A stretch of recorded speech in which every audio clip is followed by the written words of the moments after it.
Confused about what career to choose?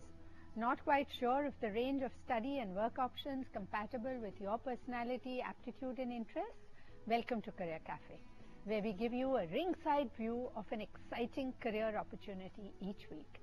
Together we shall explore the pros and cons, the ins and outs, the programs and prospects, all the stuff you need to make an informed and successful career choice. Hi, I'm your host and career guide Pervin Malhotra, and on the menu today we have careers in the energy sector.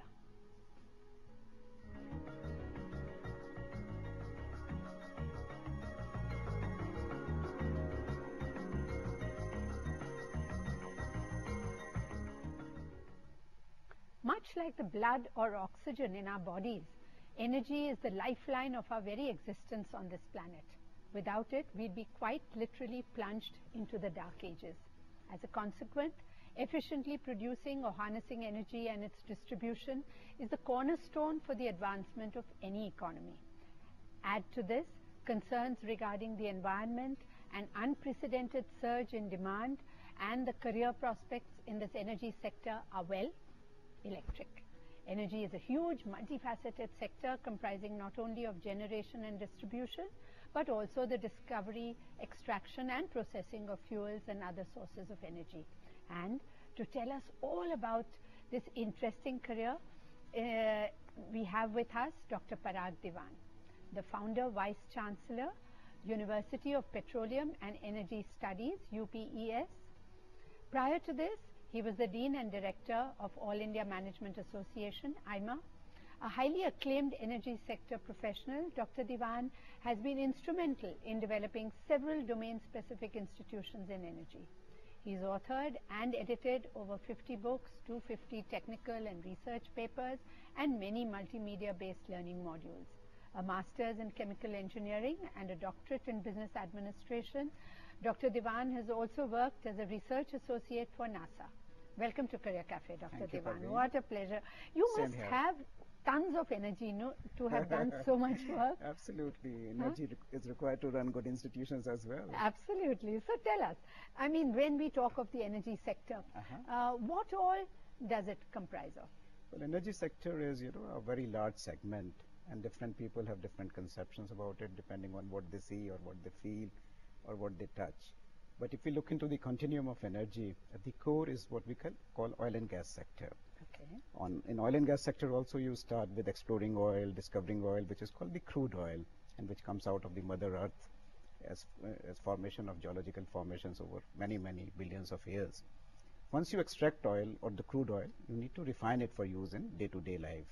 So then comes what is called the sector of refineries. So crude oil goes to refineries, it gets distilled into petroleum, into petrol for car, diesel for trucks or buses, or ATF for flying the planes, and many other fractions for use, including the LPG which household uses. Then comes the sector of what is called the larger energy sector, and this oil and gas products are also used for producing power or the electricity. So traditionally in the past coal was only the mean, now it is oil. Now naturally for a greener energy it's the gas-based power plants. So then you produce what is called electricity and energy, and that drives the further sector. Also what's happening in the recent times because of paucity of fossil fuels and also the environmental concern, there is need for what is called renewable sources of energy.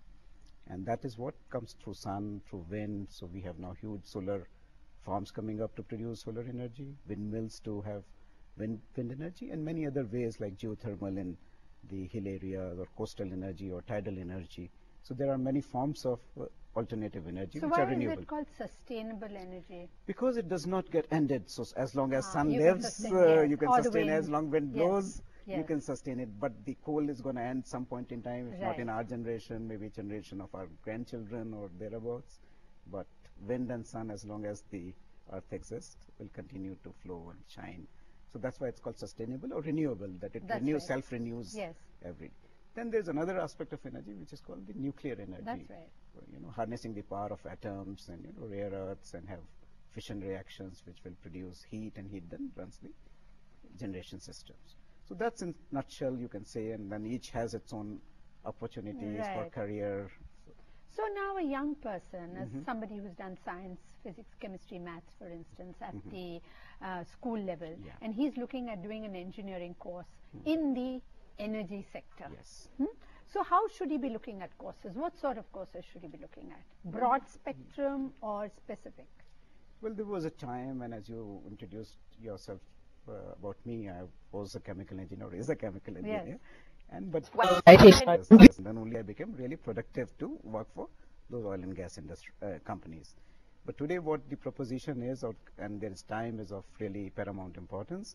People want that we recruit a person, he should be productive from day one or day zero. So that's where these domain specific, company specific, industry specific courses come into play. So like to take your question further, if I'm a PCM high school student, Right. and I'm interested in energy sector, then I have multitude of choices. Let's say if I'm very inclined towards geosciences or geology or how the earth got made, then there are geoscience oriented courses which looks into the exploration aspect, where to find oil, where to discover oil. So we and some other universities also offer what is called geoscience engineering or geoinformatics, geophysics or geotechnical or geomatics. There are many names, but there are fine line differences. If you're inclined towards, more chemical and those kind of things, there is the petroleum engineering side. And it's a very amalgamation of not just the chemical, mechanical, bit of geology. So it's a multidisciplinary course. And these are the guys who, once the geologists or geoscience people have discovered the oil, they will do the digging, extract, put it into pipelines. And then there are more traditional or more chemical engineering oriented, the refining and petrochemicals course, where one wishes to convert those crude oil to. So that is the another line. Let's say somebody does not like chemistry or this too much and is hardcore physics and maths person, then there is the sources in the power sector. You can become an electrical engineer or a power systems engineering and get into the power industry.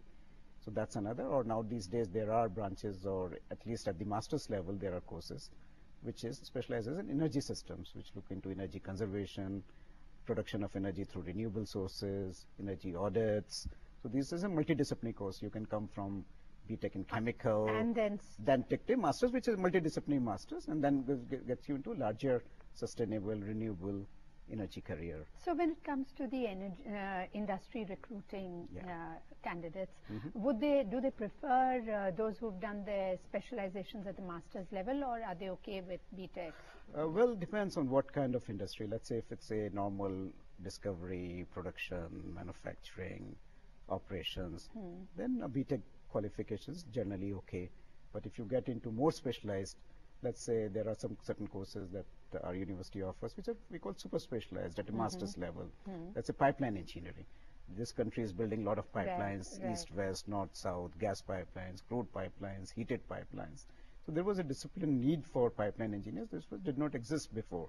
So those are the kind of courses which does require a master's program, that after BTech from multiple, so in this program also you can come from a chemical engineering route or a mechanical route or a civil engineering route and build the pipelines for the nation. So these are the kind of courses. So what should a student do? Do a BTech, then maybe work in the industry for a bit and then look at a master's, or well, it depends on two ways.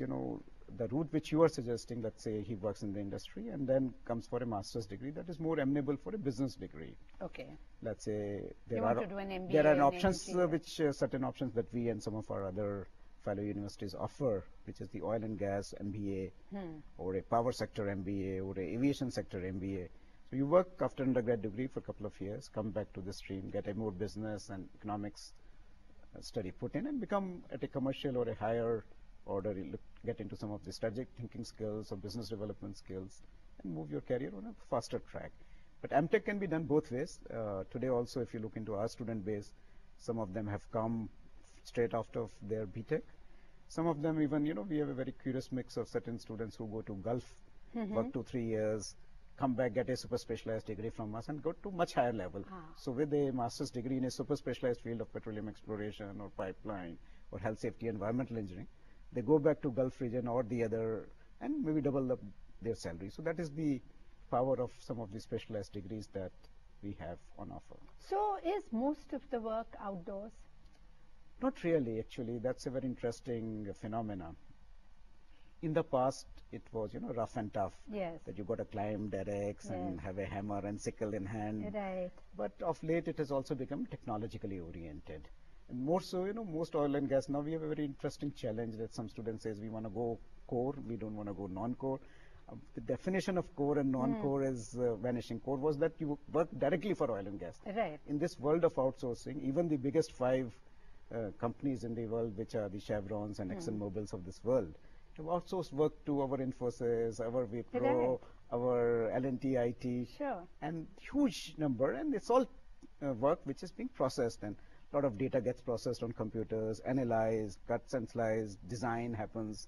So it's more comfortable environment to a lot of people than the earlier environment, because yes, but there would be still, let's say, about 10 to 15% of students will also get into the hurry-burry of actual drilling, so to speak, or actual construction on site. But that can be also exciting. It is exciting, and there have been some women student of ours who've been found hanging on a rig in the middle of, Abu Dhabi desert. I have some pictures of those, lady engineers who have done, or in the difficult jungles of Venezuela or what have you. But everything has some charm and pluses and minuses.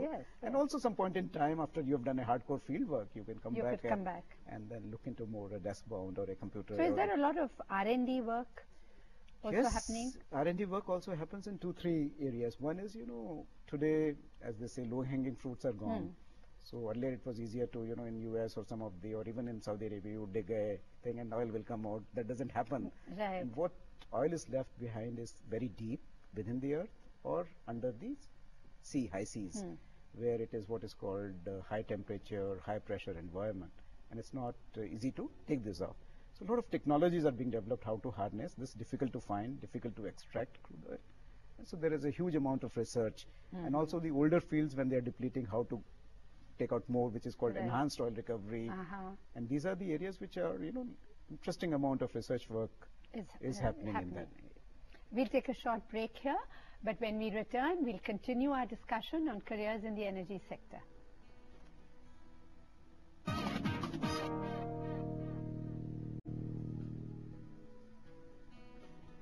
Welcome back to Career Café. We're looking at careers in the energy sector. And with us is Dr. Parag Diwan, Vice Chancellor of the University of Petroleum and Energy Studies, Dehradun.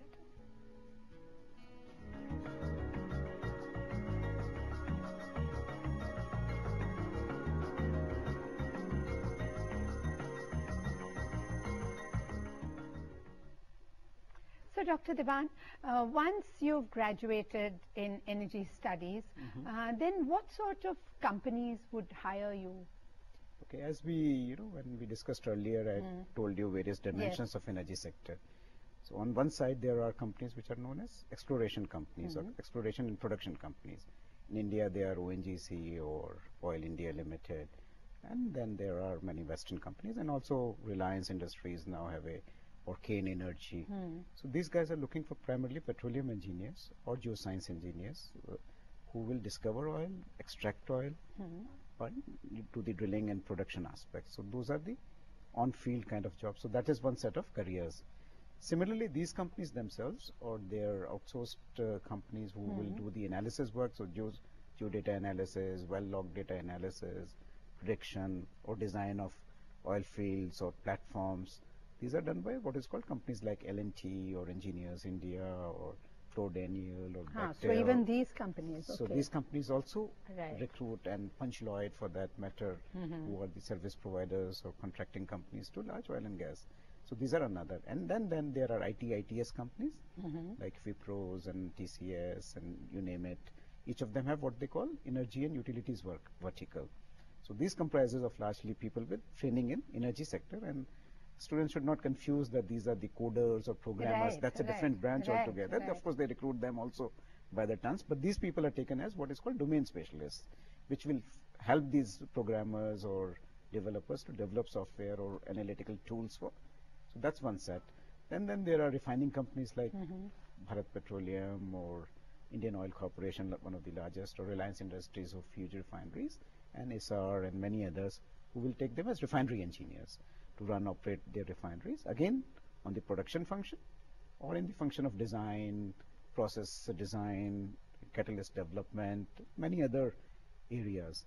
And then as we move to the power sector, you will have again companies who are generation companies, which are like NTPCs and the other generating companies, who will generate power either from coal, gas. So they need what are called. So we have a lot of PSUs in this sector, Yes, no? we have PSUs, and now it is being privatized, and there are many private players Right. too. Earlier it was a sector, since it was a core sector, it was dominated by public sector undertakings. But now it is much more diversified with foreign players, Indian private players, PSUs, especially in both in oil and gas and power. Not so much in coal as of now, and Okay. coal is a sector which Yes. needs to develop. That's a different story. So that's another. Then there are transmission engineers who will transmit. You see those big transmission Right, lines. They right. So these design, are what, they're electrical? they're electrical or power Right. systems engineering. Okay. Then there are distribution companies which bring the electricity to our homes within the cities. So then again it has their own, and there are interesting areas like smart grids and smart metering, and which are technologically led. So this has also become a very exciting field to work. And again, energy and utility vertical of IT and ITS companies who work with these power sector companies to look into the some So implement lots of opportunities, huh? opportunities across. Yes. One has to make up Yes, the mind where one wants you want to go. Yeah, but then you should be well versed in your. It's not that you get a degree and you get a job. true, At true. last minute, those 5 minutes with the recruiter is yours across this table, like we are sitting. You have to convince the recruiter. So what are the problems that, say, a young person passing out of course like this faces challenges in terms of recruitment and working? Well, this industry, on one side is sometimes cyclic. So that's a challenge depending on what year he or she is graduating. Sometimes upstream is in big demand, so a lot of upstream. Sometimes, refineries are being developed, so a lot of refineries. There was a time power sector plants were built every day, everywhere, so there were a lot of generation engineers. So it keeps on fluctuating. So what should you do? I mean, your interest is in upstream, and that year upstream Yeah. is not recruiting, so what should you do? you can do two things about it. One is one way is to tide the turn is to do a higher degree, more specialized Okay. MTech degree.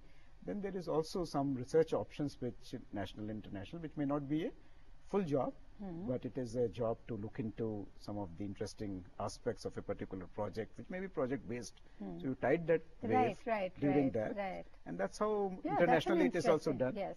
And some of our students have moved to Western world. They've gone to Canadian and American universities, got a master's there. Now they are working in mainstream Canadian and US. US is into a major, uproar of oil and gas Yes. with shale gas data finds there. So huge number of students, let's say 10% of students have moved to Canada and US, and after graduating from their universities are into mainstream. So those are other aspects of this industry. In a way, is a global industry. So you should be That's true. prepared for global Anywhere. work anywhere in the world, global migrations, and global worker. And with experience, you can get into really, really good positions worldwide. So since this is such a huge and such a vital industry, what is the government doing? Does it have plans to Yeah, for actually- career enhancements, skill enhancements, stuff like that? There are many aspects again of it. One is the policy sector, Yes. government policy sector, to have because this, as I said, is core to the industry. If we have to run again 8 to 9% GDP growth, these sectors have to work. There is no other way. So time to time, government of India comes with policy decisions. There was a decision which is called NELP, New Exploration and Licensing Policy, which gave fillip to a lot of exploration process. But as these exploration projects matured, the glitches were found in this policy. So this policy needs a rework to invite larger private sector or foreign players, which will take, because ONGCs and oil Indias can only do so much. Right. And the scope is much, much wider, and you need private investors or FFIs to come and invest into this sector. But then they require clean policies or policy transparencies, which to a degree government of India is doing. So more can be done. Same thing is true for power. Power today has the biggest problem that a lot of people have created the generation capacities, but the coal linkage and the gas linkage both are not there. Coal industry has not kept pace, or it did not develop that fast enough to take care of the humongous number of megawatt projects that have come online. Similarly, gas which were to be found or which was found was not sufficient enough. So that scenario will change in another 2 to 3 years. The coal policies will come, coal imports are happening. If US and other mature economies are becoming gas surplus themselves, so those gas will come through LNG route. So it's only the tiding the time. But yes, economic environment or the policy environment has to be there from the government of India. Second part was the competency development, etc. All big, large, more so the public sector enterprises, whether this Indian Oil or ONGC or NTPC or BHEL, all of them have outstanding competency development centers. So once you are 2 years in those companies, they give you more and more technology, more upgrades into. So your constant capability development keeps on happening. So tell me, now suppose somebody missed the bus as far as doing a specific energy specific engineering degree, did science, BSc, or maybe even did a BCom. All right, and now is interested in getting into this sector. What are the other fields related areas? That's very interesting question that you asked, Pervin. That's where our business school comes into play. And there are interesting fields. One field is called energy trading. Yes, energy trading. Yeah, so energy trading has again many dimensions. On one side, it's the trading of crude oil. It's also the trading of carbon part, that is the emission trading aspect. Then there is the power trading, which now we have power exchanges. You can be generator, you port, and those who want to pay a certain price. That's another dimension of it. Coal trading is yet another dimension of it. So here people come from even BBA or BCom background and get our master's program in energy trading. Or some people top up with the MBA in oil and gas management, those who come from commercial side and still make big in the, let's say, financial aspect sector or commercial aspect, contracts and administration sector or procurement or logistics sector. So these are the other ways which are not... even law, no? Legal, even law. Yes, even specific law. to the industry. Some time ago, we started a very unique law program specializing in energy laws. Oh. So let's say some of these students have made it to companies like L&T or, some other who work with, and some of them are working with lawyers who work with this oil and gas or energy sector companies. So it's interesting dimension. You can be a lawyer, you can be engineer, you can be a business graduate. So field is so large. The field is very, very large. Yes. Wonderful. But say apart from UPES, that's your university, what is the ambit? What are the other institutions that students could be looking at? Well, this, there was once upon a time, and still is, a very traditional and venerable school called Indian School of Mines, which was in Dhanbad. They started the mining and a little bit of petroleum engineering. Then we came around and upturned the scene. Looking into our success, both government of Gujarat through their GSPC have created a petroleum university, which is called Deen Dayal Petroleum University in Gandhinagar. Also, government of India, looking into the need, have created another university called Rajiv Gandhi Institute of Petroleum Technology, which is located in Raebareli.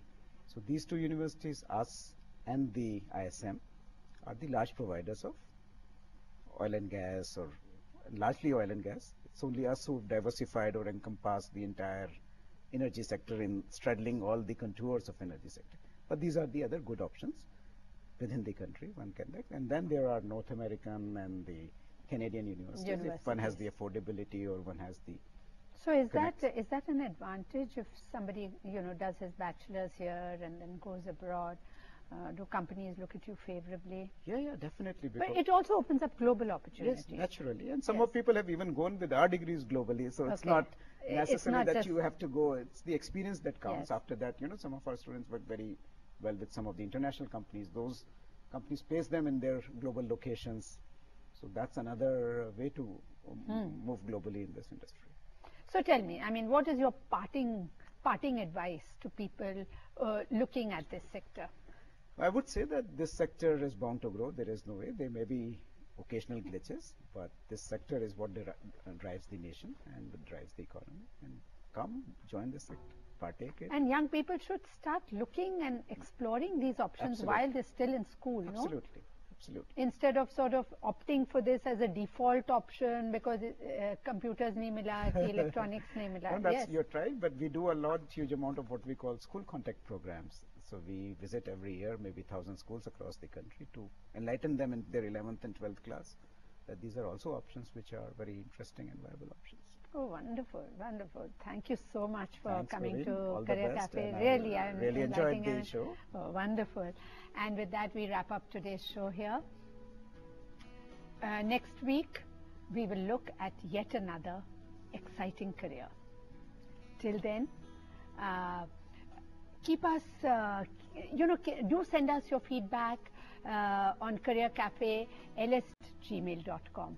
And let me leave you with one of my favorite quotes. We spend more time and energy going around problems than in trying to solve them. So bye for now and be your best.